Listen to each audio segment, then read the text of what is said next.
का जब आपको लाश जब मिल गया तो आप उसको दफन नहीं कर रहे थे या दफना नहीं रहे थे, तो पुलिस वाला क्या बोला, क्यों नहीं फूंक रहे थे आपके? पुलिस वाला बोल रहा था फूको आना तो आपको उल्टा मैंने आप पे केस करने के लिए बोला था। क्या क्यों बोल रहा था ऐसा, क्या हुआ था? लाश फूकिए ना तो आपको ऊपर केस करेंगे। आप लोग का डिमांड क्या था? प्रशासन से क्या डिमांड किए थे, क्या बोले तुम? अन्याय हुआ था, न्याय चाहिए। आप बोले कि जो मेरे लड़की के साथ बलात्कार हुआ है, रेप हुआ है, उसका हमको जो दोषी है उसका न्याय चाहिए। उसके बदले पुलिस वाले ने क्या बोला आपसे? धमकी दे रहा था जे नई लाश फूकिएगा तो उल्टा आपको FIR कर। देखिए डीएम साहब, कहीं ना कहीं गलत चीज़ है। जो खुद बोले थे कि हमको न्याय चाहिए, उनको फांसी दे, उस पर पुलिस वाले का धमकी भी आ रहा है कि आप उसको फूकिए नहीं तो हम लोग तो आपको अंदर करेंगे। तो कहीं ना कहीं सरासर गलत, इसकी जांच होनी चाहिए। और बात करते हैं, अभी हम मेंटल क्षेत्र के बस्टा गांव में उपस्थित हैं और चाचा से बात कर रहे हैं। इन्हीं की बेटी थी जिसका बलात्कार हो गया था, आज अंतिम संस्कार हुआ, वहाँ हम लोग पहुँचे हुए हैं और उनसे बात करते हैं। क्या नाम चाचा, क्या नाम हुआ आपका? चतुर्भुज शर्मा। क्या मैंने क्या मैटर हल्का बताइए, क्या मैटर हुआ था? मैटर हमारा लड़की कंप्यूटर करा जाने लगी। जी। नेहा नाम का लड़की, उसी को साइकिल पर जी। यहाँ से 1 बजे निकली, 5 बजे तक क्लास चलता है। तो वहाँ पर हम उसको 6 बजे तक नहीं आई तो खोजने लगे उनके। तो मास्टर के पास गए जो कंप्यूटर में का है, उनसे पूछे तो बोल रहा है कि कल हम कैमरा चेक कर हम आपसे बताएंगे। उसके बाद क्या हुआ? उसके बाद क्या हुआ जे वो हम लोग 9 बजे रात को हमको लगे फ़ोन आया। वो बोला, कहाँ से फ़ोन आया था? फ़ोन कहाँ से आया था आपको? फ़ोन वो ऐसा ही आया था। वो बोला था जे आप आ जाइए, आपका बेटी का मिर्गी के तरह हो गया है, बचने वाली नहीं है, आप आ जाइए बेतिया पीना सीना। यानी आपको बेटी को किडनैप किया गया पहले, फिर दुष्कर्म किया गया, फिर आपको फोन आता है कि आपकी बेटी की मृग दौरा हो गया है। इस सिलसिले में आप बेतिया गए। उसके बाद क्या हुआ था आपको? उसके बाद में हम बेतिया पुगे तो वहाँ पर नहीं था, भाग गया था। मैंने वहाँ जमा करके भाग गया था, कोई वहाँ तो उसको देख रेख करने वाले नहीं थे। इसके बाद आपने देख रेख किया, उसका इलाज कराया। कब लड़की का देहांत कब हुआ, कैसे हो गया? 5-6 बजे। किस हालत में मिली थी लड़की आपको? वो गुम थी, बेहोश हालत में देखिए थी। बहुत दुखद घटना है ये। मिले, इनको खुद आंखों से आंसू आने लगा और उसके बाद ये बहुत बेहोश हालत में थी। उसके बाद वो जीवित थी कि वो मर गई थी। उसके बाद आप लोग घर पे लाए उसको। प्रशासन को बोले, न्यूज में ऐसा सोशल मीडिया में छा रहा है कि प्रशासन से आप बोले हैं कि हमको न्याय चाहिए। प्रशासन क्या बोला था? प्रशासन बोला था न्याय मिलेगा, अभी तक नहीं मिला। न्याय नहीं मिला % तक हम आपको दे देंगे। सुनने में है कि बहुत बड़े नेता लोग, दिग्गज नेता भी आए थे, वीरेंद्र गुप्ता जी आए थे, खुर्शीद आलम आए थे। क्या आश्वासन दिया आपको, क्या बोले? हमको दिया है जो आपको न्याय दिलाएंगे। कब न्याय देंगे? जी हम आपको दिलाएंगे। तो कहीं ना कहीं बेटी बचाओ बेटी पढ़ाओ का नारा चलता है, बट कुछ ऐसा हो नहीं रहा है। प्रशासन भी कहीं ना कहीं इसमें चुप्पी साधी बैठी हुई है। लड़की का नाम क्या था जो आपको बुला के लड़की बेटी को ले गई थी? आपकी बेटी का नाम क्या था? हमारा बेटी का करिश्मा नाम। कौन बुला के लड़की ले गई? नेहा नाम का लड़का। जो कोचिंग संचालक, उनका क्या कहना है? जो कोचिंग संचालन है वो क्या बोल रहे हैं आपको? वो बोल रहा है जो यहाँ पर नहीं आई, कैमरा अपना चेक किया तो उस कैमरा में नहीं है। यानी कहीं ना कहीं लड़की किडनैप हो गई थी बीच में से, उसका अपहरण किया गया था। वो कहाँ ले गया था? कुछ आइडिया है आपको कहाँ ले गया था लड़की को? कहाँ ले गया? ना हमको आइडिया वो नहीं है कहाँ पर। फोन आया था बेतिया ले गया। बेतिया ले गया। तो कुछ मालूम चला ना कितने लोग दुष्कर्म किए थे? कहाँ के लोग थे? हमको पता कुछ न्यूज नहीं है। कितने अपराधी को पुलिस गिरफ्तार किया है?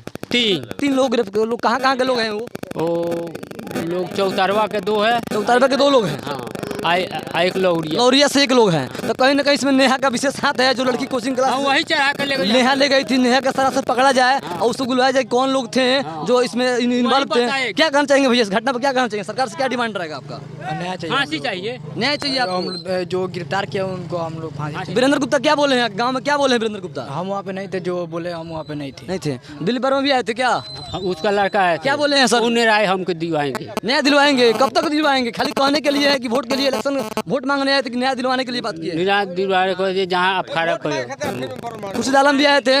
क्या कहेंगे भैया, क्या कहेंगे? जो भी नेता लोग आए थे सब कोई वोट मांगने के लिए आए थे। न्याय कोई दिलवाने की बात नहीं कर रहा था, बस न्याय दिलवाने की बात कर रहे हैं। आज तक लगभग 48 घंटा हो गया। 48 घंटा अभी तक न्याय मिल। जो डीएम है बेतिया के बहुत कड़क है, धर्मेंद्र कुमार नाम हुआ उनका, उनसे क्या अनुरोध करेंगे? उनसे यही अनुरोध करेंगे कि जो भी ये मतलब घटना हुआ है हमारे साथ, किसी और की बेटी के साथ ना होए।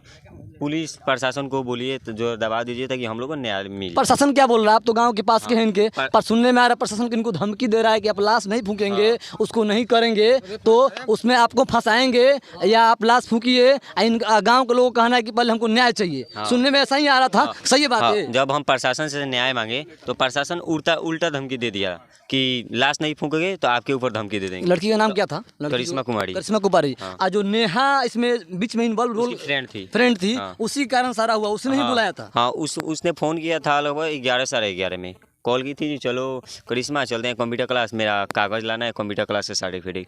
तो वो बोले, तो अपने मम्मी से पूछी, मम्मी जा रहे हैं हम कंप्यूटर क्लास, मेरी सहेली का कागज़ लाना है। तो उसकी मम्मी माना कि फिर कही जे करिश्मा बोली जी मेरे वो भी फ्रेंड है चले जाते हैं। तो उसकी मम्मी बोली जाओ। तो उसके बाद में वो नेहा नाम की लड़की, उसके छोटा भाई, लड़की का छोटा भाई गया चौक पर छोड़ दिया। चौक पर से वो लड़की आई टोला पर से, तो मास्क उस लगाई थी, छोटा बच्चा नहीं पहचान पाया था तो उसके साथ चली गई है कि साइकिल पर। और उधर से कंप्यूटर क्लास जब 6 बजे तक नहीं आई, लेट फिर 5:30 6 तक आ जाती थी, 6 बजे के बाद तक नहीं आई।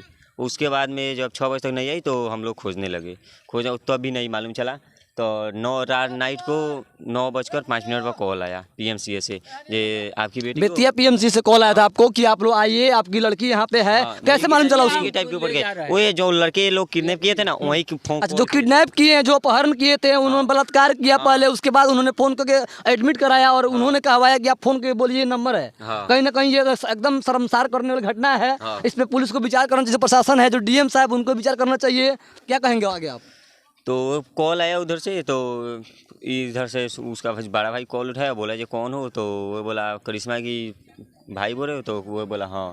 तो वो लोग बोले कि मेरी टाइप के ऊपर गया है, जल्दी आओ इमरजेंसी है। तो इधर से जब ये लोग गए तो भाग गया था, वहाँ पे भाग गया था, पीएमसी से भाग गया था। तो उसके बाद में लड़की बेहोशी हालत में। इस तरह की जो घटना है, शर्मसार करने वाले बलात्कार का जो केस है, आम दिन सुर्खियों में देखने को मिलता है। आप देख सकते हैं ये जो लड़की के पिता हैं कैसे हैं और ये अंतिम दाह संस्कार कर रहे हैं, जो मैं अपने सूरा पर मैटर देख ही लिया है। आगे बता दूं, डीएम से हम कहना चाहेंगे, जो प्रशासन पदाधिकारी से कहना चाहेंगे कि निष्पक्ष जाँच करवाया जाए और यहाँ के जो थाना प्रभारी हैं मैंटाण के, वो आएँ और उसको निष्पक्ष जाँच करवाएं, जो दोषी है उसको कड़ी से कड़ी सजा दिलवाएं। यहाँ लोगों का कहना है कि फांसी तक दिलवाया जाए, जो सजा उचित हो उसको दिलवाने का प्रयास